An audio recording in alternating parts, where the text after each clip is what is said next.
penifo say efi aba na yedi na asem so aba na yeka waduane de yendi but trust me wasem de eba ebeka aha yesi yesi dwumadie ewo Apex TV edoda bia kwasi efiada bia non watwe ekosi nonkono ene yede saa dwumadie di bro meni me host Adwoapa Sika ene yede saa program di bro Adwoapa Sika brada betu janegum aha ne me ba ma betu ejani di agum.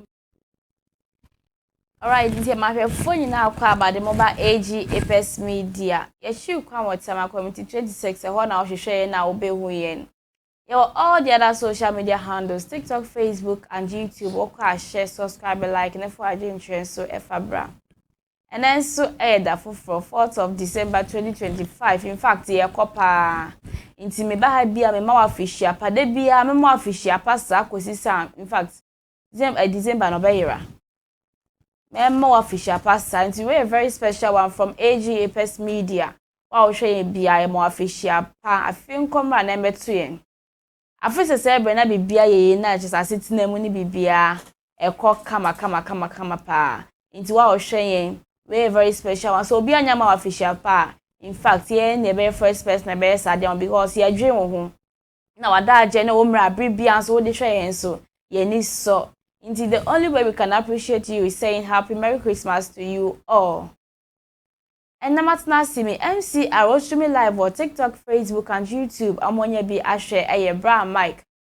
Bet na ha senso a me amede dwumadie ebro di ameje so eye Adwoapa Sika. Na me ban so anya me nkwa na me ba me catch us say yesi dwumadie.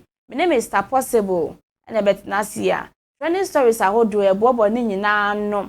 Ye da ba opuna no. In fact, ye wahwe bi ne wonhwe bi ne watena wanyam nchiremu ne ye de nchiremu nso e de abro na bibia aye kama enti Mr. Possible mo akwa aba ya menia ena nso de wonse ha na nso twa ne yopo obi ada romance ya obi ben se na nse ya to me pay mu nti no obi ben director ada romance yo na de wife nka ho YESEE abaso boba mo mfa mani pa da I was here for Oba and wife pa. Me that's baby. Top is back selection ma on is na need da ho. Say make I just me mental dey am pam ni nyina nti no we need to. Enti we so pam we. Patron. Emfa wo mani o. Oh serious, I'm not lying to you. You're not lying to you. Emfa wo mani. Oh no, I will never lie. I will never lie to you. Okay. Yeah. My mention to so you're not lying. I'm not lying. You know, I've never lied before, so just like. You've never lied before. Innocent boy, how can I lie? You can't lie. Yeah, I can never lie. Hey. Okay, send me to show share so boni trinko pa kwe beto me a. Anu akasa be di me ho dance say me dey entrust them there. When inje ho. Yeah, me inje. Okay. And then you share. Okay, yeah. In fact, what the on say stories are hold on be brain in fact. Because social media and some was so na dey nya asem ketewa. Ebi ko na ebi ba ebi twam na ebi ba foforo de bia asam foforo ho nti no enense de ehye mo ha ide na che say ba be bo adwuma wo fide ma senti ye ne ye nti na frisa bre akosi adwuma de no ye de beba na wie ye na we ni kwa befa so aboa ye anti ya na wa share no wa like so de amai na in fact afoforo so enya bi ahwe na ye first story di kan wo enka ne na nka ko ba ne say in fact wutu kwan a na se ukodu baabi na ye hoho omanini woni baabi da in fact baabi obetumi ada onim sa ade bechi na wuti egusasi with konso eye police station ena no nyina kas o enka ne na ka eni ho bebre sa no se ka bituo kwa agisa adafofo ansa na ka afofo asa aba nti eno sa no se wutu kwan oba ko hwe police station bia police station obi na eja maka mabo we assume de baby e betumi de enya to so a me die in fact betumi de miti akomi krom eye e friend is a police station e honko ani baby in fact betumi adama me ho atome enti na no de bia o na se na de mo ho atome isi aka de bia aka de hwemfren se e ko se be ni e na o che se mo hwe ho yie na sisi apa ahafo nkase ai akrofu de twa motumi abora police station in fact Enye police station bia keke wa hafo nkase man kasa mo police station. Na akromfo na mo se mo hwiye. Na mo ka se mo ni ye ba mo kwa nye yi anase ye ba mo kura nye yi ana. In fact sa abre na mo police fo ye suru mo na etwam o. Entade na ehya mo amudi hurahura en fi sa abre ni nyina sese ye nje ntum. Ya akromfo sisi ana obi ani ho ye suru no. So ye police ni so wo ye hwan in fact na the police station ankasa ne yaba. Yesi yakọ police ni bi fio police station. Abusia fa asem ya areho kakasa nso yesere. Bebe ya areho ni se sisi ase police station akomfort mi kọ ho a. Na je se wa wotu fie wotu mantwa wotu se be tu okwa woni bi da ofie. Si woni camera bia woni hwe in fact woni ho hwe se kan ka woni bi da wo dem. Nka dansaye mu. Because police station asem si e na ede mi kaye kwaje mmoa. A obi tu kwa na opebe bia da in fact ne nkwa nansaye mu na police station na sisi akomfort mi gbowura ho a. Na chese sisi Ghana yen kwada se na bia yesere pa ne se police fu a yeni da muso se ne de se mfa ne se bibinie asetena mu ayeden ye pe ba bi de eti akota na ye ti asie kon so na se tumi abafi asomdwe mu a na police fu amro be se tumi abowura makache aba bebo mo kro no in fact e wi amonye se mo ban so mo adwuma na anye successful mo chi omo aba ba ye adwuma ma na ye successful ama mo kọ menye nyanti ye bia kire se in fact kromfo mobile police station ni ya chi omo intebusianfo mo yenko hwemere se akomfort mi mobile police station e kororo bo omo in fact na ya nchi omo go video ni mra Sakronfo wenfo a wo mu wankasem a wa hafo bo a wo mu ade ni sura wo mu sura de say yenim ka kronfo kokrom a na ye fra postifo sa postifo mu miro no mo tisa postifo ba wo mu dwane na so wadi akronfo ma tuo so yesi wo mu kokokokokokoko ya ma police station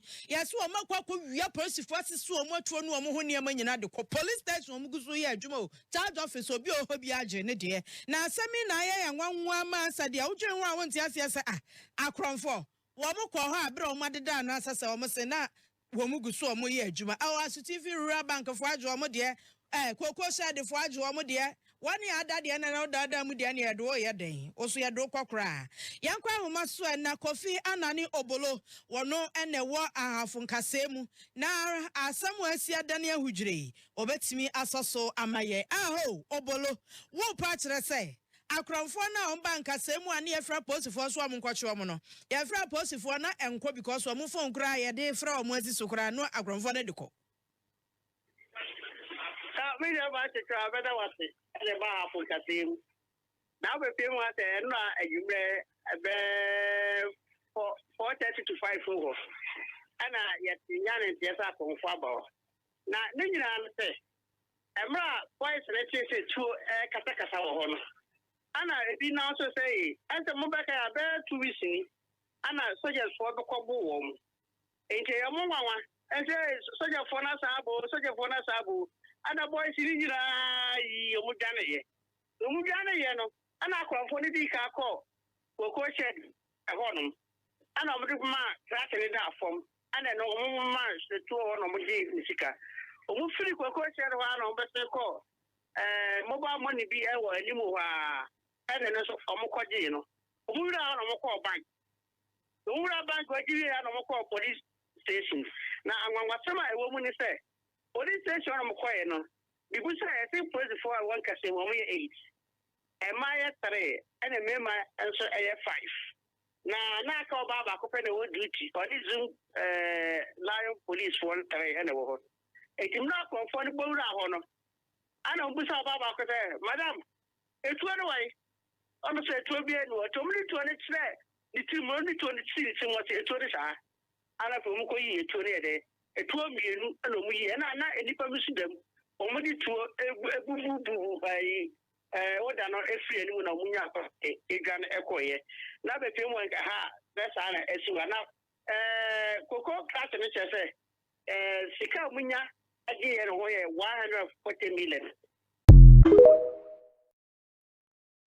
Intina busiafo asama esi e wa hafo nkasiem police station no Mr. Possible says isi ano say isi ano akwonfo ni police station kwa na omutumi koma mo bibia successful ntino so we need to yes mpenifo say so ne na my dia agro ye den Atafrewano. Okay. Medi kan medi empty akese ma ya hwefo ne obi biara onyambrehwe bia. Yeah. And a happy soul day to all Thursdays born. Yeah, well online. Especially to my one and only beautiful wife. Happy soul day to you. Okay, one thing I want to say is that when we say Akronfa Korea police farm, I don't think just like it should be a news. Because one thing that I know is that police are just human beings like us with a special uniform and a special training. So I mention I say. Okay. So when a thief learn the weak point of the police, I think they can strike at any time.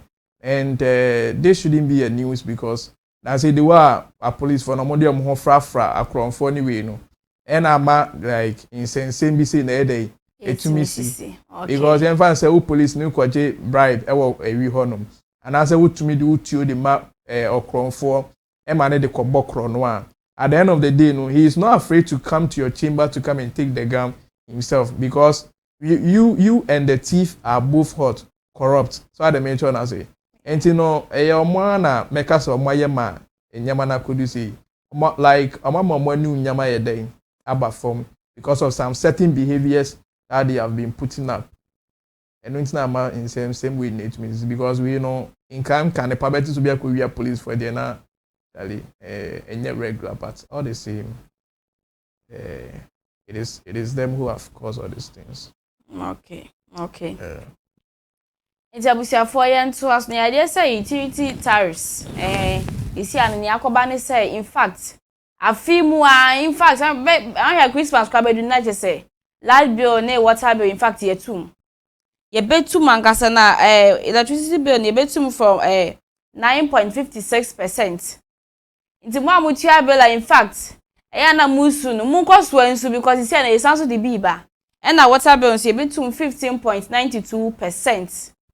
Nti we ye enyamkane ani nsuo ntumudi a enam kwanso hyegu akwaso enche bia in fact eba enche kura nenam kwanso akakakra na du obia boboa no na we na me pese me bisa say hwe sisi a nsuo kura bebre na ama wo be frɛ be bisa o nsuo ma na maka we sisi ya tum isi a light nyame adom fanse dum so nde so atikakra de nanso no anka me su anka at least anka ban twɛn na anka 2025 nkogu ye hu say on the baby aba akopa na esie won na Christmas ye na mo akuro no mu ayehye in fact baby ayehye ye gitum say o man ye hia Canada ye adwuma ye hia Canada ye adwuma dia na ase ya pempuntu ama ye man pa gitum ba won say mo tum en hida nche say in fact I won say achen so mo ba mo tum ba ako na nti at least nka ye kodi bronya nti bronya chede amode man se mo betutu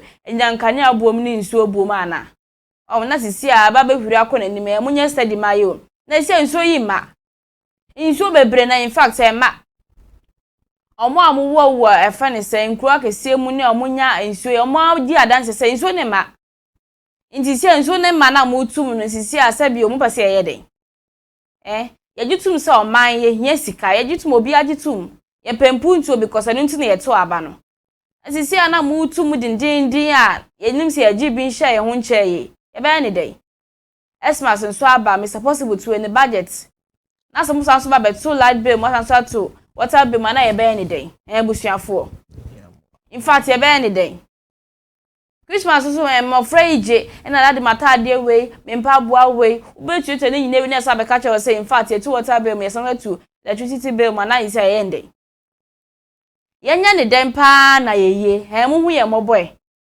na mampalisi nka mo de mu mpiempia ne nkaka mo wona tiko edum ne mfam 2026 mo nka ne ho bedu ho na at least yaji ani bia na mo de no so amaye wo ho enso abusua se nam kwanso ya bai de ye den ya oke aneke ebeba enti wa wo hwe me etu hufo sika na in fact wa sha share spend fa bi tu na water bill no so wutua 100 na say ye bia obetua be 150 na bibisa light bill no so wo ho modin to bi be ka ho nti sika na wo di ba be ukwakocha ma manfo de di bronya no wo mo 50 a chem na mo 25 na isi na ye tutu ni omam na water bill na friend say electricity bill no ye tum abusiafo Yanko have video dia that is as ma making enye ntro no krapa yanko have mra Yesi ye beto utility tariffs mu ensuo ye betum 15%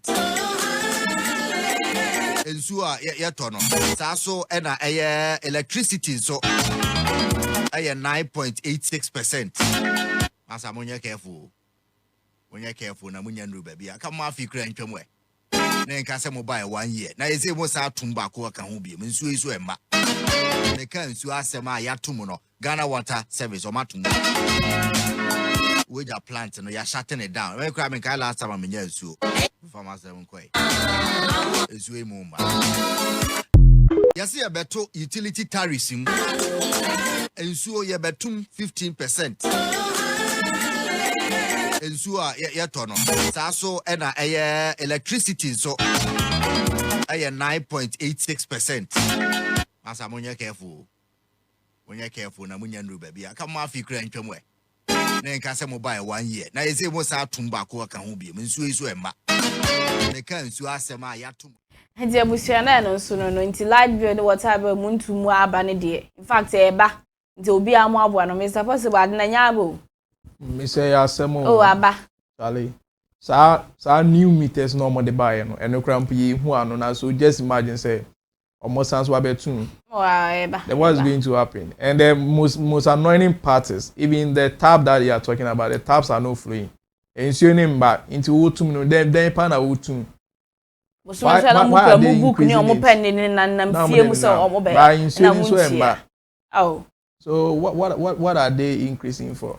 And also that new meter that they brought, and no say we, even if you don't use anything, the way this thing will drain up. Now more side be a becan.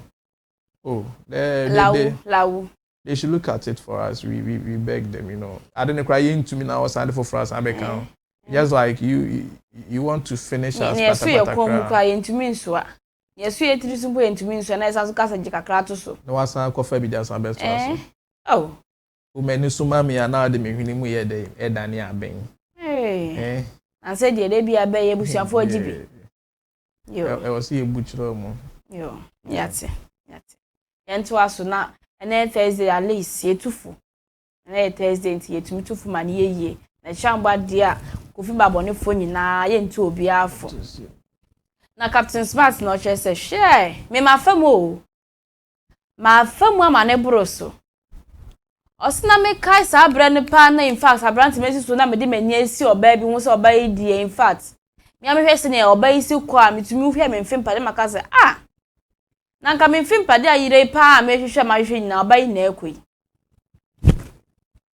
na onye oba yi hwehwe ho na oba yi aka na so wo Captain Smart pa sa abra o yeke wo ni bi in fact ba se ke kwa ntumi ntomi no abetoka mama tene we share send abrabo ne tie pa na me to me in fact I can't mean to me endure sa endurance ne dey in fact I can't oh Captain Smart child and tell book has me sure say bichi in fact osun kakra because sin was ya to do mu po hu se me mfim pade ayira da fisi ya wo mi afei na in fact when woni pa kro na ni pay say I can't endure idie no say wow you can't endure no sade hye ni nkuran osisa ben in fact na bi ni ho aseta ni mu ya den na woni pa na mu do no kra da se na ni pa yakasa o mintumi wahu eno we ni bi enye yi ni pa na bi na akasa o de me do akosi kra na eno kra enkoba na wakasa o me ndo obiem na da mi se ni da so nyina asa o se sha ba yu asmo ka kire mi ebubu me ma mi wi asa mo nyina me hu sa ba na wi na o se what adi your bad dia me nti fast me adwumaden o de tare na wa na wasa try ye kwa na apam na wasa try in fact wa fam na nyame adaro ma in fact isi a okọ aha yese Captain Smart bi obeko bia Captain Smart no se hwene be a meko bia me gi me din in fact nyame adaro ma ewom se me ne Elon Musk ya wonyi sika wo wiase ma fane nyina me ne nye peda bi me man no but at least si apa be a madri die oh mi am hwe ma beti hwe me fie hwe me nyama kaka ka bi me hyira me at least me ka 1 2 3 4 5 bia se na me yese me pie na se oh wife nkwada mo matirem na ye nko a e betumi akomo me nso giwe kakra di at least nyame mo na bro na wo bebi a ordinary to da hu se mesumada dan mu de in fact nyame aye bi nyame aye bi too much no sister no oh na sister ihu na to me hwe ne sa o see in fact na ni che ni ko no o se hwe ugya me ya wo se ugya me a mewu na o se da bi in fact we hu broken heart ni de chi no but we hu o di broken heart ni ko ye adwuma in fact o se sa ne hyebre oba ni hu se nya de obetumi ato bicycle mpo na watwi bi nti sisi na o isu car in fact o cars o cars nye car baako o we baako otumi sisem enti se wo obi na sisi a ne tibie mo ni bi nipa ni bia memfa nipa ne tibie wo sisi amfa mu na nim tia anka se nipa we de oni bi nti no enya ade na ewie mu nya awade sachera na wo en show bi hu kase wo tiwe pa de wo ahwa tro crowd to be mfu bi because nipa na wo hwe ne apa wo hwe ne so abesini forma takuni ne ho se dabi no obi ni won mo brempa ahwa se nti mo hu nipa you be let mo obi wo hu pass no besi ahwa no wo unu obi ko hia wo ka mu na di se iPhone aba unkura bi hey amount for weeks abe mo ton 7,000 12,000 in fact who dey kwa 500 cedis in fact won ka ho bi o say show bi tibia mu sisi amfa mu na bonfia na ono sa abaye o de sa di in fact oba no onim se ni wi ase owo nyinara wonu nu ho a de obenu nu ho de akowuo on ka so ba na ye bad but as na o ka che ne ho keke kranti no oh ahye ni nkranti wo so obi bu abamu a e ma no nka se nipa na bu abamu nti na nya de oba bibia fa ne fa hye wo nkran abusiafo nkotie nkranhwe nsem sisi a kaze time am so abaya bia na mseme wara no kofida me ni we we ni ba mountain so bresa ya na kwamna ida ne lead na kasa so jaina onaro nyehwe yi dabenda na obenye sikempo wato awo bicycle yi ena esi papa bi fi kojo bedu we ni ba hobro no ba koso waba ya botra ba uska be wa na koy na me katre me kra se kwan bia me fa so a me bobra papa no ni sika na me live life am pe no fa sa kwan so if you don't allow money to go away it is a good one sika bi ehodwo na eye legitimate enye krono sika enye wudie sika enye se uyi obi dwuru no sa sika no enye oboa because that move no ema me hu say ya say society no so I'll first gather certain things and re-engineer the faculties of the thinking about people who are poor, people who don't have anything in life. Maybe nishi. But I said it will be a minute. enti ye bra captain smart on so no so na bra bu mu nsem a odi tu dwa no is that possible way? Hello, dear. Do you know one thing that I've come to learn about God? You see, that man is so wise to the extent so say yeah, or there was shebre EDC for you to be able to attract the right people. So I make sure I say. Oh, yeah. So just imagine same Captain Smart ne shebre guni same say or will become so famous in Ghana here and call it Oba or say Oba Sheme shebre new. Definitely this lady will follow her. Even if the person does not love you. Does not love you, cry, you follow her. Say me you know, you can decide to look down on me. You don't know my future. It is only God who knows. It's one thing I want to tell you, say. Oh, no. It doesn't work that way. You see, God can use just your friend say a minute, a second to turn things around. Breakthrough, a person breakthrough does not take a him via it's just one connection, it's just one link, it's just one job, phone call, just one introduction. Pa, any pastor brother, any pastor brother son. And he said, no be titi don't look down on the person. Send your chinebi, say, and yama famani pana. It will not be like. You will find it difficult to approach that person. You will not find it difficult to approach that person. Yeah. That's it. So let's respect everyone equally. At the end of the day, no, only will be shebre. Obi also be brady akwe. Obi brady akwe. Situation, yeah. Yeah, it is there, normal. But for the sake of tomorrow, treat people well, so that when you meet me, You not bow down your head in shame, but you look at me and smile and say, I'm proud of you. Okay. So yes, treat people well. Oh, but yeah, some on say nipa bebre na ku because of sad way. Oh, exactly. You know. Nipa bebre na because the kind of words will be trauma when you are going through your tough time now. Yeah, na ano dey. Some people can't just stand it. It's not nipa dey no matter what, will be embu abem. Sanity. One can be yourself, like be able to motivate yourself. Oh, say akwada no nyumi abe ya one kenata nyumi. Na o ka senti ugiri say ompa ebo na anu mo ma say ukoku hu a ugiri say ukoku hu na asana. Asana. You know. Yeah. So keep on grinding. You cry when you do so say be farm me how much more you. Ukoku hu a ensan yo. Ona oba ku hu say yeah. How would man count na asana we endure sa.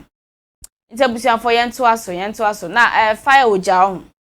Ana o kire say o say woni obi na ma o wetu makwashi obi na say ban bi da nsa. In fact, amanfo penyoma tututu yensa pa bo no bi dey fita no bi dey so tumi say ade e hye nipa inside die wa bibi ka kire o mu say ase bibi wom na o kire say share onu dey in fact o tu na sorry ma fo say wa ho say wo ko kire obi na say o hu say obi nsa wo hoi pa ade kokko ban kokko da ne say dwane. So ukutapuma kwara na that day na also to puma ntu na dwane. No mo and the kokko that start da omo nsa ne.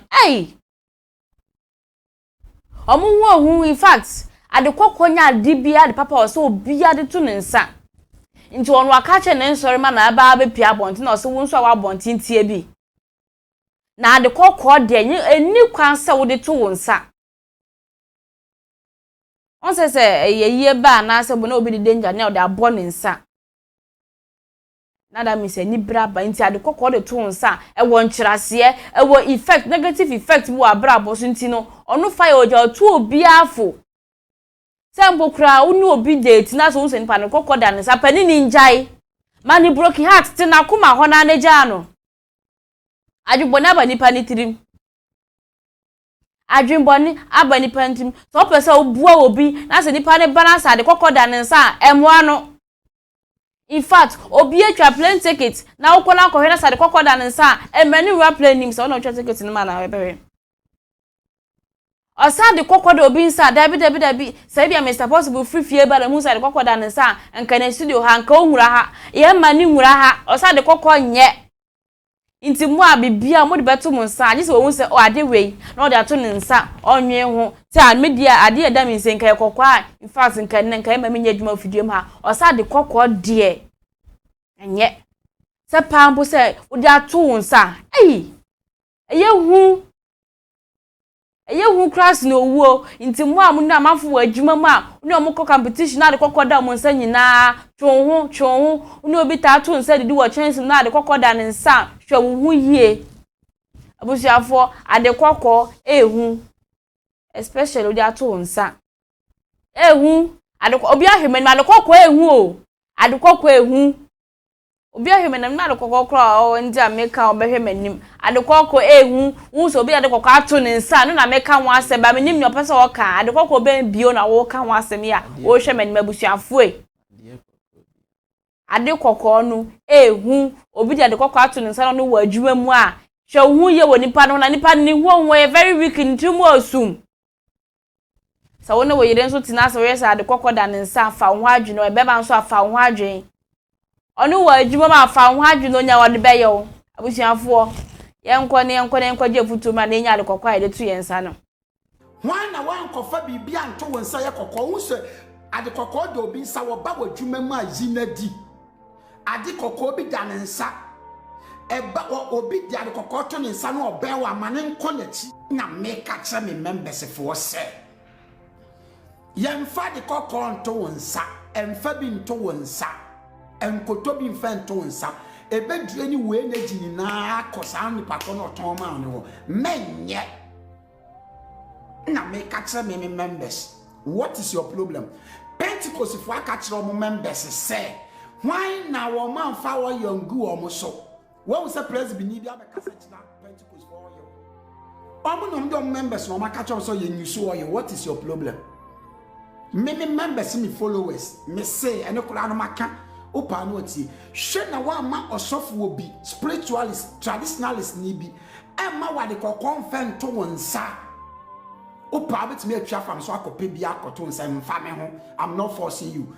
My little research and understanding and a spiritually de minim fa ho ana maka chira wo. E say dem make catch say one na one koduro so. One na one kobosom so. Now say makakati ube uba betake mia. Dina honorable. Mumu kobu some mistake twins. At the end they have blocked me. Me no be kwani boot to boot. Mo members in gumu nasi omo sun mo. Members in yale ma wa soli Sunday nkofo wa bonti na behwa mo na oma ba mo nasi. When you speak against me kasa me kum di pampa, Sunday be the people will bath and come to Fire or just church. Men na me de me ho na me catch me platform say enkodro so mama nkobo so so abusiafo na ntia no so eno no nti Mr. Possible yenkoi. Hello dear. Yes. Bana o kasa ade kokko. Aseme na me kan. Ade kokko bi efu na ka besenka. Ade kokko be na me kan wa. Ade kokko bi akoko. Na so say ade kokko bi to ane kokko ama wa ade na ehu so de to nsa. Ene wa asem na me kezi me kasa ade kokko bi ehu ane de to yensa na me kan wa. Ade woni ade kokko bi fa. Inka out to meet them kakra because e be wa ade bi kokko bi eyehu a. Me hu ade ko me say first of all ojaba na che say ade kokko a de to yensa ehu. Ena me che o say ene wa asem na me kan na me say ade kokko bi a ehu. Ade kokko bi a de to yensa bi ehu. Nti wo so ko ade kokko ba na wa dwuna kosi so a wo bi sa me.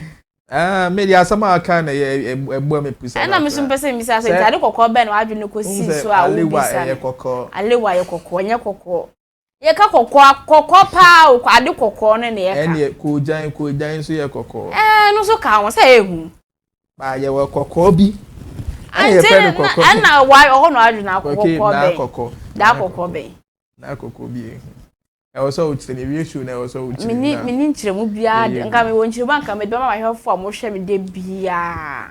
Kokko na o ka no. Kokko no makewi kokko ne de tu yensa na ojaba ka won asem na no wa na me nso me ka won asem ofidie ma say. That's fine. Ba me de me nkola be me kire me say ade kokko bia de. So ade me kire wan say. And that time na Aliwa was. Enti o be so kire me say fire oja na asem o ka nyina obua. O meant me nka so obua say ba ne sunsum say man because me so the little research I know about that red band and I'm say it bring good luck, protection and also like your friends say fortune. My anyway. So you know he made it specifically say on na sorry man kasa. So if he feels say that thing is not good for his church members, that is his own problem. You know I want to be a just ade kokko bi ede mpo de obeda agi atum. So ade kokko bi ade area say ade be pa na kokko anye de. Just mention the name. Then kokko ede. When atuan say asan say the body. Eduaba kokko bi na your friend say udidi ankampo enye de mpene ma na ye de when hu say eduaba na bi da. Hu bi da. De alewa. Enti moja nso ede. Moja de tisa be info na be tiri. Aha. So ade kokko bi na mi so ase moja ede. Me sure be de so the sugar flour. Well, but ade kokko bi ade honestly speaking ede. Pa ko bi wo ho eye kokko but hey. That means I send me kind of honor wadwene kwa iti na obisa me say ade ko de no si ehu anka say ye de asa ojaba na kasa ade kokko ye de tu ense ehu na me su mi hwem enti ma hwefo mo hwe me nyina nim say in fact ade na ojaba ka ho asem na me boja ne me ka ho boja be o boja ho boja ba me su me de na me nim na ede kokko na ede actually ede jo o de ni obeka bi amate fa ye ojaba na o kai mate why me mfa de kokko mo me no bi so ade kokko ede nti obedi awu so no say in fact onyo so ma ni ndia ade kokko bia anu enye kokko sa den na wo ka say kokko ade mi ma nti den na wo enye kokko sa ade say ade na wo ka no ale wo enye kokko sa enye kokko sa na say na wo ken enti wo sha for yen to aso sometimes and Mr. Possible so di me and na so di enye Friday iti me tu for say na oka no kokko na mo adwen ko bebre me de mi hu na abele ne se ebra ye tidi kokko na abele ebra ye tidi na ameboa se kokko bra se ye chidi kokko na blint na ye kokko abusi afora me ka hye mo se na nye Friday ntime tu mufo nye Mr. Possible kan na se ra Xmas mu ma wontie ni sa na kokko bi wo ha kokko bi no ha e de sa memfi no abusi afo ye nto aso ye mfi kokko mu na enko asem foforo so na Abrante be say in fact, give your wife a befitting knacking. Also, remember no more petri your dodo. Move who's a din, maybe I'm dead in the corner. I was say, me fan ko ha na ye nipa ne de, me nye ni se ne de, me fan fa ha debi. Baby ya no the rough. On hwa de ne sa de wi am ye, e na be nipa yi de, ama ne ho asepe no. Mo kan ho bi. Ejuo otu mema ni nyina afo, enkoma mu nyina se. Mo ha adwen. Mo mema, mo ha adwen. Mo ka ho na ema no de bia ema no na meyire ochiti oisi anu me ba ne nchen ko no twe ne ho. In fact adna we de nyinde no onye dey. Wo ye na enye bi fitting one na o enjoy no onye ne dey. Na mutimi dada wagugu nipa no agire rough just like that. Imagine. Wa show we e be ne dey. Enti wo se mo from pa na in fact. One kasa snap na kasa na me kwedi in fact. Wa obey position we in fact na ni je ho. Opesa star we. Okay. Me man na so koyoma we on na on ta angije ho nti ma menye ni say man we dey mitum se eno na ni je ho pa na would na afasa we mu in fact very befitting one befitting knacking not just any knacking in fact or tufo we men ka se me yakwa me o menye ni pa boni ni ye ka me se mu awari o enye se bia debi me ye Kristo ni pa ehu hia wahu hia enti no wo ni knacking ne de in fact wo ya no waye ni yie enye petipeti yo bia na nja mu wahu wo hwe na so ni na ba kokọ akiri na ni ji ho a ye ne saama no so person no ko ho a obi wo person wo chichire no in fact fa hankop gu ne nsa kwa yema na ninje because so ebi mo say your aeroplane your passport Ghana your bebre enti wo partner na wo ne te no wo jire no in fact hwe ne ni ji ho na ye ma no na ade no so emfa wo no rough ya de ni yie na wo yire so na ni ji ho no ntena ho no we afutu na ode ma mema nti ye na nye seme na mebo mema achi mo nso a wonim so oba no na ni ji be 1 hour ho yo betumi akwa ye 15 20 men ka so koku ho but 20 minutes na obekwa ye na ninje na try so obekwa wanim kakra ko sisa wa na oba na open na in fact efie nye de na mo mema ni bi wo ha mo ha adwe obi hwe manim 2 hours 3 hours enye bad monye na mo ho na monye obi wo ha first round second round na ni je ho me hu se Mr Possible ehwe me in fact me ra spirit nim me kasa chamanfo obi aware egu asema me ketumi egu obi aware hwe school nkoda ya and we go fuck them we go knock them ni na stars nkitinkiti ana omojijiji amanfo okununum nti yo ba be mema na mo ne ma ate no mintu mema ne fo se mu ema ne bi wo mutumi mi mo no nka ba school nkoda money o meka se bra me sade we wo do ko ha nya me de ha se na ye me de obeka akiro nti mema no so mu study mo ye na mo be fitting knacking abusiafo yankoti be fitting knacking na futu mra. You are complaining my woman knacks too much. My woman does this. My woman does that. I'm tired of my woman. It's because you have not given her a befitting knacking. There's what we call befitting vandalization. There is a way you shift her, you bend her, you throw the legs, you vandalize the nonsense, you vandalize the insult out of her people. Give her what I call a befitting a befitting. Oh Jesus! Listen to me, child of God. Every woman that has pepper body needs a befitting vandalization, a befitting knacking, a befitting lalloing, so that all this madness that is happening to them will stop. Your woman's brain will be functioning properly. Her brain will be normal. She will behave well when she's properly dealt with a befitting knacking. There's what we call befitting vandalization, to whom brain is given sense. You are complaining my woman knacks too much. My woman does this. My woman does that. I'm tired of my woman. It's because you have not given her a befitting knacking. Give her a befitting vandalization. Hey, na me who sa wo ja won say ko Definitely preaching. wo dem jiwudi Oh, me you with mama I'm just interested in the preaching that he's preaching. Sometimes no me I like people who are real. Also so for preaching that when you wine in fact I was so ichire bibi na to so general amount me when you are being real I would definitely support you. Say on fan something wada na say oh can asema e be bua ni pa nkwati a ya na manage ho because when we are talking of sex majority of marriages that breaks down it is not about say be as kasema and say with you. The main point here is about this sex. One starving and one not being able to satisfy one. You see, that's the whole thing because Obani de nyamyenu mukrenye say mo kobda na adwona say went to me and sepen ye my baby and my baby and bibia nyamyenu mukrenye oso ya no po de bufo ne besia. The same way if you don't satisfy your man to breakfast yeah ma be kra any etumi for nye de hia nie enye die hia nie no say yes nyama bi anye nyama bi sanso na be o starve be man so no so ade betina na no ayepo no si wonom that's the real fact. If you can learn it and do it very well in the marriage it will sustain your marriage. And most of the guys too am pray too much e be pray no more petre say now they akwasha to you see the whole thing bad na ento boase when they make sure na say to boase fa body ni di agro my body ni nna ni ngu nsem won lie no my body ni nya bodo let the body call for it so they make sure na say when yan to boase right so oh now that's the thing say you so be call faster wakwane fast what bra chale monjo mahome na matoaso ni we you cannot kill yourself at the end of the day but you should make sure say the two of you are okay.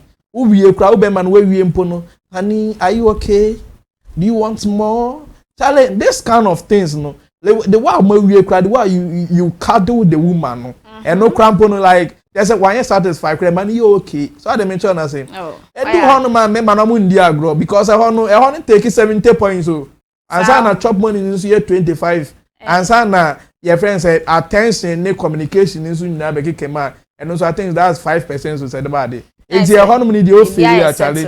You are failing a lot. Let's learn how to do it. Know your woman body, know how to communicate with her very well and those stuffs no. Charlie, you'll be able to get her to the climate that she want. The cloud 9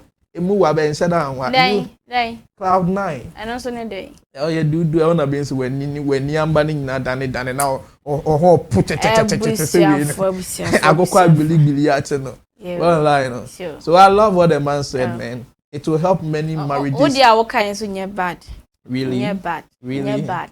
In fact, me people be real say why are they? Me bonnet domo. Oh, why are they? Me support no. Why are they? Say na wo se kan ye. Oh bebo obi pa, sa bere pa, obi aware go bebo ano. Okay, Ab 9. Sure. I didn't mean. Na, abusianfo. Christmas ebebe one 31st night in fact. Obi on kwa sorry bia be kobi. Sai. Obi the whole of this year oni nansa sorry dem mu dem in fact empire bo kura o mo bi da 31st night obesha jara bia ko jina sorry dem. Ejinyam ya bodede. Na mo club so kire se won. Omo na ho na mo nya se omo club mu ho no omo bonsa na mo so na na se bonsa na mo yi na ye o. Debi. Omo kire say in fact aside say omo ba omo beye we a party ni nyina no they can do something for God. Omo so be me nyame ama nyankopɔ aka say aha nya sorry dem na o see bebi e banu na ba sa be hie biara omo be hie o medi mu no inte club mpo na omo be hie na say omo be hie nyankopɔ di mu a in fact obe visit omo nti omo kire na nipa don ko bo chenku o club bi na omo di ayi nyum na ase nyum gina so ko hwe Yemi shira na be no mo se nya waya mama fi mu me da wase omo hye se de urade aso club ho omo so mu nkopie mu aso de man sana anase na hye se di club ho na omo hye ase inti wa ya wo se obi kasa ko club pe na wo wadu bebi awia se de wo kode bebi awia se de waduru de isi club na waduru no o se nya abotre na club ho no sisi ano omo tumi sisa the last time we hear video bi na the big microphone or club sine guy see to worship pan we see gumi we na tade a shara utumi ubetumi aka say o ga ready e nyamenyom kura ye yiwre ko utumi ntuma ne nsi Senior lady is lady worship no in fact. Wa so bottom so bobro so wa to me frusro kwaba. Utumi nye na mo che say oh club hono yesu ye bibi wo ho manyame a eyeye na mo digina mu. Omudi asa ye bi wo club wa che yankopon say ene bo mo abei onye so mo be no makọ in fact that na akọ ho bi eni sadin bi eni ho. Soft drinks omo che yankopon say club hono obetumi afa so agi obi nkwa nti mo obi kwa club ya na mo hye se won dey o free yankopon akoma wi ase no mutu mu hofo na club sisi an worship and praises na ekoso obi ayi alcohol ni na free ni badade no oh soft drinks no mo di friend se yankopon one dance we club ho mo wi enso mo di preaching better to pay because yankopon ba ye de obefo bi so akasa omo be share nkom deliverance be koso we club ho nti mo a ye madwin se friend 31st December I saw them kwala mboko no club wo ho nso a ebetumi anyame adwuma ntabusianfo mo me enko he club mo de nyame nyoma gire mu a omo yi nyankopɔ aya omo kire se club nso omo bede nyame ase. Christians in Ghana have started something very new and wild. Just imagine a club where no smoking, no drinking, and no twerking, just gospel music and just vibes. Actually, the idea has been floating around and some countries have actually done it, but this is the first time in Ghana. It's generally known as the Christian nightclub, but in Ghana, they are calling it the Gathering. In the videos, you can see mostly young people having fun, dancing, playing games, just like in the club, but this time, the music is gospel, no smoking, no alcohol, and no twerking. The question is, can this be a permanent solution for Christians who just want to go to the normal club, or this is just one of those one-time things? Christians in Ghana have started something very new and wild. Just imagine a club where no smoking, no drinking, and no twerking. As a club, mo ide mo kwa sori ya na eko. Nti bibia betumi esi. O so betumi dey bia mana yeye. Nti Mr. Possible Chawadwin. Oh, yeah, I think this is one of the ways announcing the churches has admit. But okay. I think the first time in Ghana here, they are doing church like the way they do in the club. And for me, I don't have any problem with it. Okay. So far as it is going to transform lives. Because yeah, who's a club on me day. And Adibian so I say, Debian so I say, ye free Christo so many so if they are bringing this type of church, youth, for them to feel free. At the end of the day, they were playing gospel music, no alcoholic, like no your friends say, like say be a mini skirt and as we say, like the way we dress to the church now. But this time we are not going to sit down. Ebi a fa geometry no ma bononi na we gina ho bononi bono like how we used to do in the no one else like you, like how we used to do in the club now. So it's just a way that they have admitted the way of club and they have brought it to the church. And I think I mean if we ask us now what the sound how club we bet me as sound na kwa sorry dem ti we nyina no ya mo ko ho like sorry na nkasa na mo ye no ho but on my end to say a club any like so I mention okay. They should keep it up. So we shall focus out here AJ Pest Media YESEE YESEE media show boss say they be a jada kosi ni fiala so bra na wotwe body kosi no nkran de bebre wo no enu ana wadi gu so a wo hwe na ye nto aso e opanyi bi de in fact camera si ni no hwe say TikTok has say TikTok na e bada ben. In fact, TikTok ebada ben. No wa bi sa ho. Nti omo na ya wo omo beye 1940 50 mo sa de ba no. Na TikTok beto omo na nsenyen. Mo besa mo chese mo nkwada na mo maya ne mrante mo sisu ya. Na mo pensa TikTok abai. Abra ya ti ase enwu ye. Ye nya TikTok ema mo nkuwa na mo njimani wo ho ana. In fact, TikTok hono yenja wo ho ehon mam na mo nkwa mo sire na mo post mo pictures so debi omo pension na TikTok ni ho enti se TikTok na ba na so mo ti ase na se nyina ye ti ase nyina ye begimi abom enti wo yo bi na wo de wo ha wo de wo wi ase nyina ne se wo ba TikTok abepa futu ofe panyin bi ho in fact omo so TikTok na ba no omo so mo jimi kakra sebi omo ntumi anjimi omo mo fibrem TikTok na ba nkwa de omo so de be ma wi ase nyina hu say in fact omo so o jime kaka o mu mbetumi aye nti wo afutuo bia na so be bi pese o tie afutuo a wo abusua panyin wo mpanyimfo wo fie ba se pa so omo be ja TikTok mama ye ma ba ne mrante yesisu nku ande dabi nti wo ho panyin bi wa TikTok na opanyin ha de app de sa app we de mpanyimfo ma so ne nkwara emu ade so omo mpanyimfo na so matara omatara tem dia ye nkwada ye de be ma omo ho na omo nso TikTok na buy omo ti ase nku ande in fact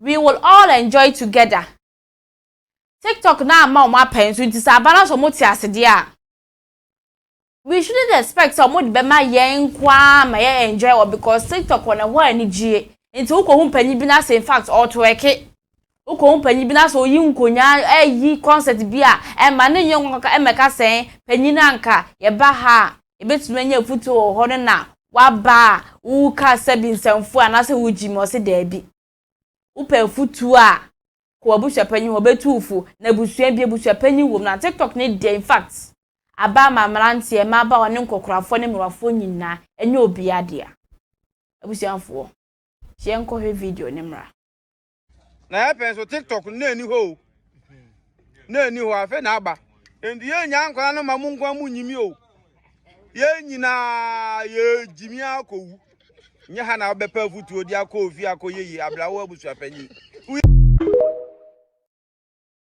na ya penso TikTok na ni ho afa na aba endi ye nya nkwa no mamu nkwa mu nyimi o ye nyina ye jimi akowu nya ha na bepa futuo di akofi akoyeyi abrawo abusua panyi nti panyi ne chiro nyina ye jimi akwa akowu Mr. Possible nyina ye jimi ewu bi na ka na sem ka onim nyansa nka be unzu wajimi yeah, that's it. But one thing I want to say is that the TikTok is not only for fooling, so what they mentioned I say. Oh, yeah. So if you have the capability of advising people to change from their bad ways, I think you have to go. And you say Jimmy Nkwana TikTok, you know, it's meant for education, businesses, and other stuffs. And you know, say we are paying us a sebi when you are Jimmy Nkwana na. Obi wan so na eweni mo so national bi wa ha eweni mu se no so kakra. No. Enti ono so hu ana hwe na panyi bi oni na ma ya na wada no no de cameras no otweke ye won panimfo bi wa excuse my words almost so Jimmy enti o so mo so da ma Jimmy na se so ye talent okay akra we Jimmy so mo ano mo benyi be ye mpanimfo no Sebi. Like I'm not say Jimmy we Jimmy na like let me use the word joke. Yeah, Akra ye joke no. Jovia, very joke. Akra ye jovia or joke no. Oni bedani penny jovia or a joker. Not Jimmy like in the form of when say we be ka say we ye Jimmy o kwakumen we Jimmy eno bi na make no. I don't mean to offend anyone. Yeah, nti akra Jimmy a otumi be nyi be den penny Jimmy for. Ebe Jimmy or TikTok. Make us say, oh, Ghana the cast will be Jimmy anyway. You like that is nipa no history. So that's the way I'm putting it. You know. You ntemu sha for yentu aso. Enyina ye ni Mesbel. Me suppose what Mesbel enyumba na how the kind. I'll be 16 years. I go dey be like this so. If you touch my tino, I go tell mommy you blah la ye munjele blah la ye. Yeah, make kind of pan. It'll be a kind as well. My favorite. I've been on board na and you to the pen in a start say. So now me crash crowd online actually. And able to munyensi no. Hey. Oh yeah, me age mates. Asama so. I wish you for Miss Bell share say one. In fact, baby enu yes my friend cheating. I say, oh, now I worry now who kuna for what chika kra o say and I cheat. Na cheating word no kwaye dey. In fact, sa CH no one ka ho EA ni T Y ING no. I say e da ade a. O say in fact, onipa no twa no na kwakoji nani. Na onipa no open nani gie nti o twa no na kwakoji nani asa na nani gie na. Enti on the cheating the ohun is ade bi wo hokwa wo say yi free book mu kra book kra de cheating ade o this our cheating ne bae no oh also wa anya ade o ti cheating na gasa kwere nka say de court say bi amamuo mu ne sa we no won e na cheating corruption ha o ho na nka say ko ba danya relationship New cast be bom to cheating. Oso ono onye ntum. In fact, ono no say ni kunu na say, in fact, talk hu oba bi na ne hu twayo po. Oh. Na when as na ade so ani ji hu a. Kona kwadi bi bra say we enko enjoy. Inti Miss Bet show no die ka ono kwa ade anka bibie no obi ase e fe ni cheat wono na brabom. Cheating. Ose ni book money na brabom na adwe mu kura. Enye host na obi say na question ko bo cheat dan ko no konti bi da.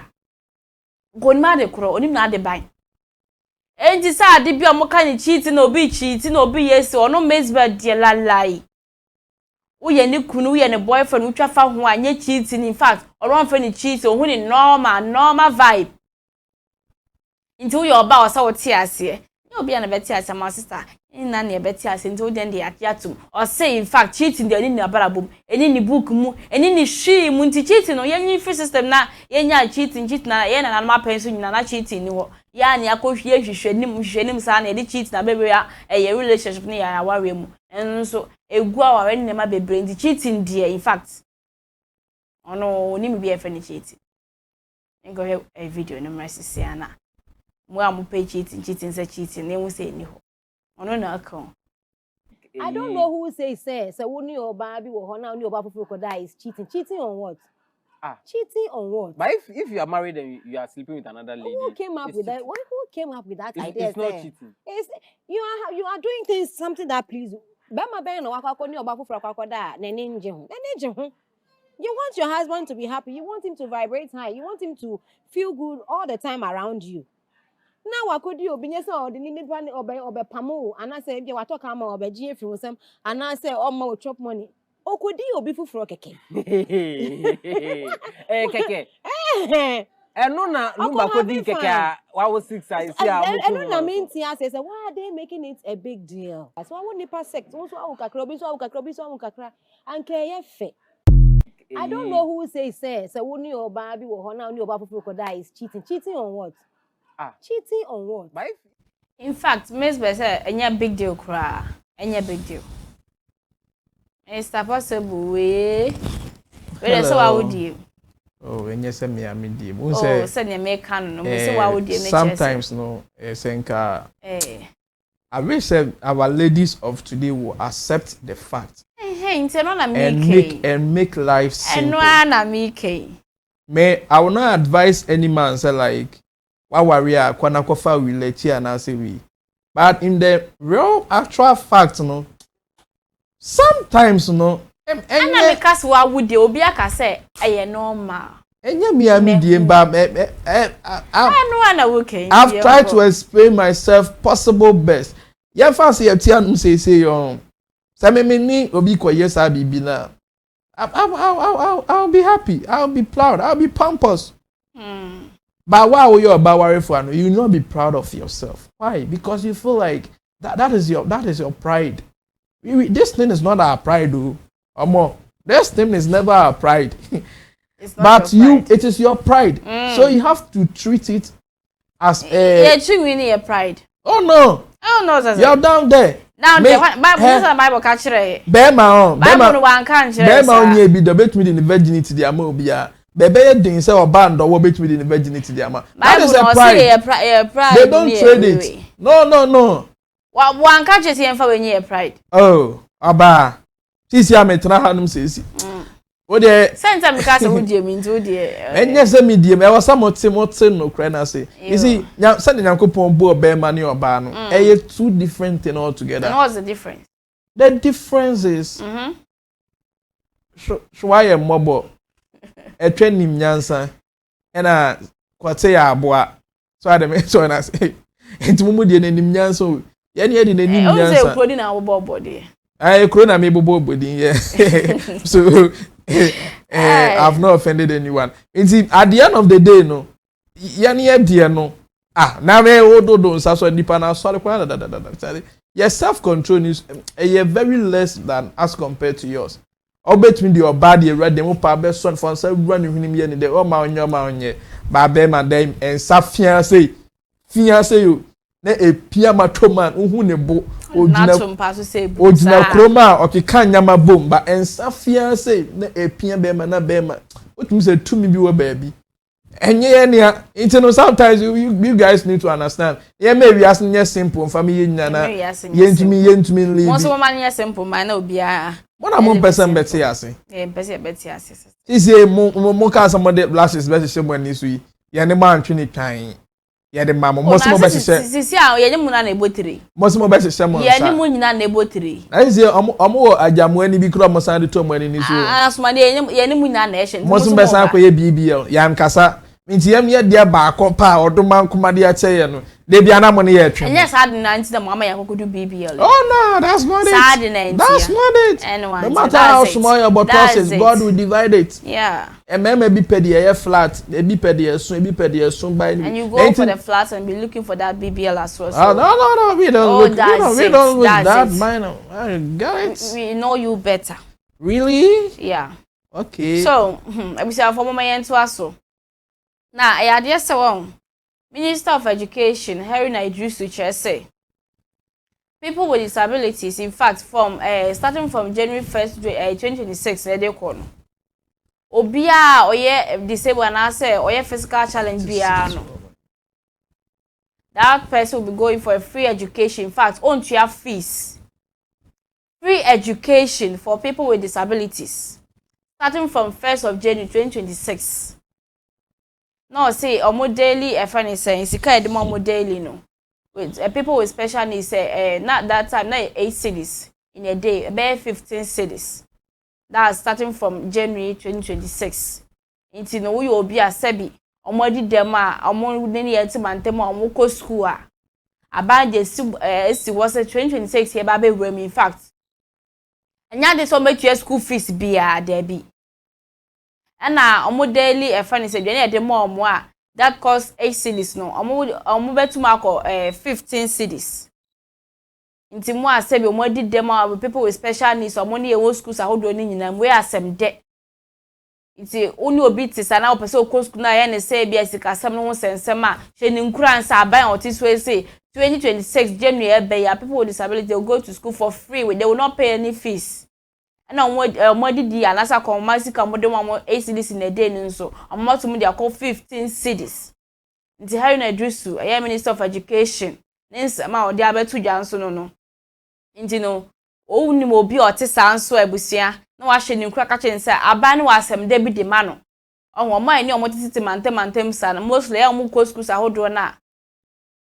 Ra nyoma ka di omo bako ni we ya na anu odi no sa so betua fees ka ho aban na adwene hu se awofo no bre yes anu kwa na obibi woni mu a ontumi na na di because uto edro uto we obese tua school fees ni obedie na aba adwene ho ahu no se opese oboa sankrofo no starting from 1st of January 2026 no e dey say people with disabilities no and special needs no mo ko school a mo ntua fees na mo aduane daily ye fa ne say aduane ade mo ama 8 cities no aba tumi dey akọ 15 cities nti we asempa de ma people with disabilities ebusiafo yenkonye asem nchemu ma na hu ni sa asem ye kan no kwene fa hye obi nkura na ontumi amomode ma ne mo asua hu nsem enko nkan. Mr. Speaker, my colleague who just spoke, the Honorable Samia Oku, I was in Akwapim 3 weeks ago where we visited the special needs school of visually impaired persons. And Mr. Speaker, I'm happy to note that from the 1st of January 2026, President Mahama will make a formal declaration declaring education for all persons with special needs free in Ghana, and would want that to be an enduring legacy and to reach out to them as very marginalized, deprived people. Currently, those of them in the schools and the special needs, we call them integrated and special needs. There are about 39 of them spread across the country, particularly in Ashanti, Volta region, and other parts of it. They live on 8 cedis a day. Government is increasing that to 15 cedis. Mr. Speaker, my colleague who just spoke, the Honorable Samia Oku, I was in Akwapim 3 weeks ago where we visited the special. Enti ebusiafo na no ho nso nsensem no we education minister nsema o de betu dwama friends people with special needs sabi omo di dem kakra no ho nsensem nti is supposed to ataju ya ti de no Yeah, me I was expecting say the people around be clapping black. Oh yeah, This is a very nice statement and also a nice good news that we have all heard. Even the fan said the vulnerable ones in our society, if we are thinking of them, that is where we got to realize that yes, indeed, the government, the people that represent us are also thinking about us. I hope you understand. Yeah. It is not always about looking out for people who are fit and ready to do the work. Yeah. But those who are vulnerable, if you also think about them, I think it helps all of us. At the end of the day, those people are special people. Yeah. And if you don't groom them, you might not see the benefit of them. But when you well shape them, that is where you know that they also carry something special that can benefit you and I and everybody and also the nation as well. Okay. Yeah. Okay. You know, and abaya se pass or di YESEE aba because na no cry feast ni we di aduane won sam no cry ka homa awofo na bebre na aba mutumi bu. Nti no odi san hyewe aba di beboa pa nti e do mase. Na ebusiafo ye nto aso. Same registration. And anu ya da nche bia ye koto sante de Ghana card in fact na epia nipa bi na etwi omugum na epia ewupia na obi tweba yakwa sim card registration enche esa enche kura ebusu enche na NDC aban kire say in fact Sam George e kire say SIM card registration na mo ye yen ka asem onye but nyame ya adum na 2026 na se ebo noa ni nsu e okase 25th of December yi e ba beto ma wa wan register aki wan ko gina mu bia in fact obewu na se egusu atias na se ak na nya mfa ya nko dia 2026 yes aso be SIM card registration bio in fact eba Osise 2026 nyaba sake munkwa de oni na aban omodi hihye egu akwam se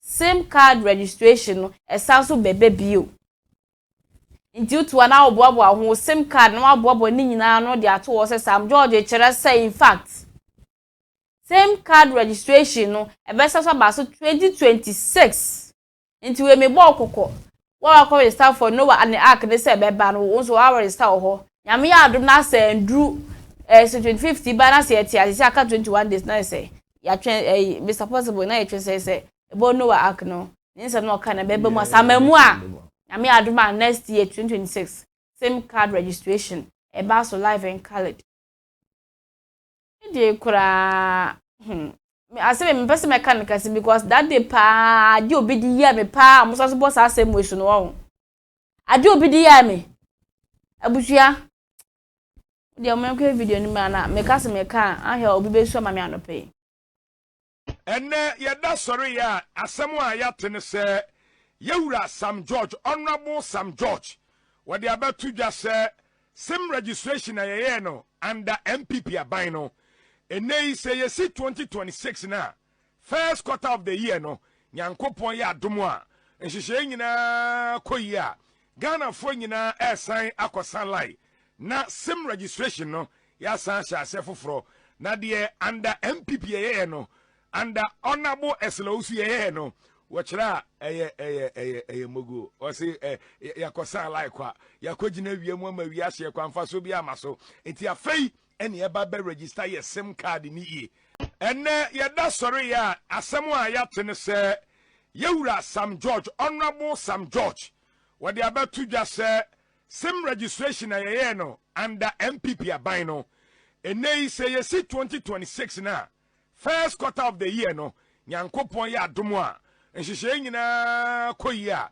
Ghana fo nyina esan akosan lai na SIM registration no ya san sha sefoforo na de under MPP ye no under honorable eslausu ye no wachira eye mogo o se yakosan lai kwa yakogina wiem ama wi ahye kwanfa so idi ye la yakosan bebebe nyina 2022 ni nyina ahwa 2026 say Noah arc no am fire nkonko ade in fact eba Mr Possible Okay, so like I wanted to find out if they among some tangible reasons via and what say yes answer co register.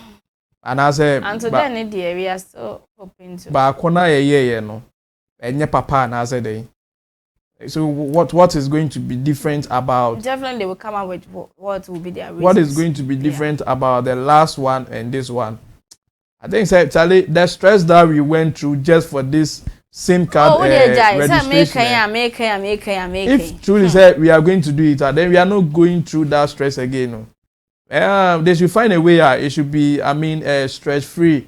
Unya sorry, I know what register now there, but send a beya. Because a better say first one in there. We are mouth for rough. Honestly speaking. Oh yeah. Now I said that. Obi will be like how nipa no can dey nipa. Yo dey share. Na so I go di line. Na wo person e dey wo kontem a. Abusia for dey. No so obi dey we. O dey et na o say Ghana. E for need to form na hwe ade. Nti e ko di line na just open intem na just end there na end there one one. Eh, na nya na waka say Ghana has obi enye obi na mu di line na wo ye we free line mu open free. Yeah, dey kwa. Oh. Sorry, okay. Sorry. This one them I don't think so it's going to happen again because the kind of stress I come say it happens a better so it's BMDR. And honestly speaking, majority of us are not going to register. Oh, now make ya blow mo. Abre. And now see. Ya call register SIM my the Ghana card. Ghana card in the to say authentic and being verified by the society. Yeah, the acquire the area is most yes na ye bibia en sa kromoti power ya na de bibia in fact say dem bio. Oh. On Thursday busha. It's possible there can be ansa na yakona. Samedi e de adwuma de be si ase. Nti wo bibi ka na ye nkona Ghana card mo sensem de ne sa asem no. Ye de ehira hwe ansem e be pie no. Ene dem wo be break up me de enemetia yeah, ma Miss Bell. Say, what sounds be bought as same way so. I may say, baby, we could be a on boss and talk, name call for one be trim. Same time, castle with you. And yes, sir. Me support no uncle so bosso. Then they enter with trim. Now it should be part of them because I think it should be part of who? Some of them are just confused. We are not confused. When I say you're confused. You're confused about the whole thing. Any that we ask no shebre nyina anya paint or you to obi nyintum shebre nyina ntumi so nyape anya peda lalai. You can never cheat nature. You can never cheat nature. Who did dia definitely. Anya be me bia na cheat. Anya nature. Anya be me bia na cheat. Me see anya nature. Anya be me bia. Na me wo ya odo ho aka ho. O de friend se bra mic account nti me tumu someone wo se me nche mbem akro o se omo se nature me sinye mbema ni nya na cheat nya no kreda wa dwen wo se nti ya asofo kra tumi hwe ase wo sa anya ma no ho ana nti asofo ina na hwe ase David a whole David anointed man of God o tumi bossing kuma hu fitutu adwe na de me hwe wo enya mbema bia na cheat o pa cha onyankopon kra mpo buamfu no o se my son I understand ni buamfu no o kan so understand. Oh yeah. Hey, yo. What's me dia cho na emom wasefo. Na wasefo nso de be yele ne ho be frase ne nso no be frase. So de me cho na. Asa all the che no kwa ne nsanka no. Oh no. It's not about you getting the chat. Everybody him say de onya so twe. Adena ya ko. Mpai obo ni osu ye wo wi obo mpai osu. Adena you are feeling proud of doing that so there is no way going to pray. It's not like you feeling proud. You should understand that certain things. You regretted its action because on also we mo hu fo agent onu ne ho. Now adia hu edo kon wo abofo ye di jump ni from abofo. Me say David dey no no dey chair no. Anwan san ko suru bi yemi. O pan san so abofo fro so mon san so mbla. They will stay. Amon ko na ye nipa fresh and blood. Yo. And me say enye mema wo wi ase na cheat eno je wo say ogitum ye wo binu mu wo ho a wo mu a omo so mu demu pa. Obi ye me say ogitum ko do mesiafo no. Kojo mesia for us. Who see ebi mo? Ebi num to ordinary your ba. A real man. A real man.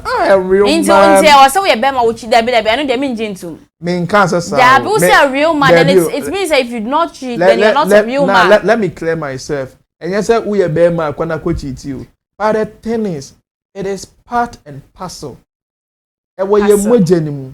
But definitely. No, definitely it must happen. But mistakenly, suddenly you are saying mistakenly, so it means that even if you can ignore it, you shouldn't ignore it. That's what you are trying to say. Who can ignore that? Really? Who can ignore? Really? What is a baby rape? So impo say you paint them now, you can't ignore it, then you have to do it. That's it. What is a baby rape baby that? It happens, but I'm not make because of my drama. Some more person just wait me. What Jimmy? Doesn't happen that way. You don't say it. Oh. You don't say it into and it is not good so because remember you also muchiti. We love to be raped. You love to be raped. Sad na mo pedada into we rape kwase. Interbusuafo e da mo sa bibia mo hwe YESEE media. Yankopon hwira mo YESEE dwumadi e ka say adware kosi ne fiada so no. Ye de bebre ha na bebe ma ye kwama ye esi. Ye MC are streaming live ma onye bi show TikTok, Facebook and YouTube. Eye bra mic. Yen so ye dwumadi e bre wo eye Mr Possible. Me am de dwumadi mo chia me de am je so eye adwoa sika. Yankopon hwira sa bibia wo hwe. In fact, osoro abubwa no so eto asonti ene ye ntina ye ne ye ndi dwuma na yankopon ya adoma bibia be kama yo bia so afishia pa. Very special one. Obi bia imam afishia papa ya kram. Amen.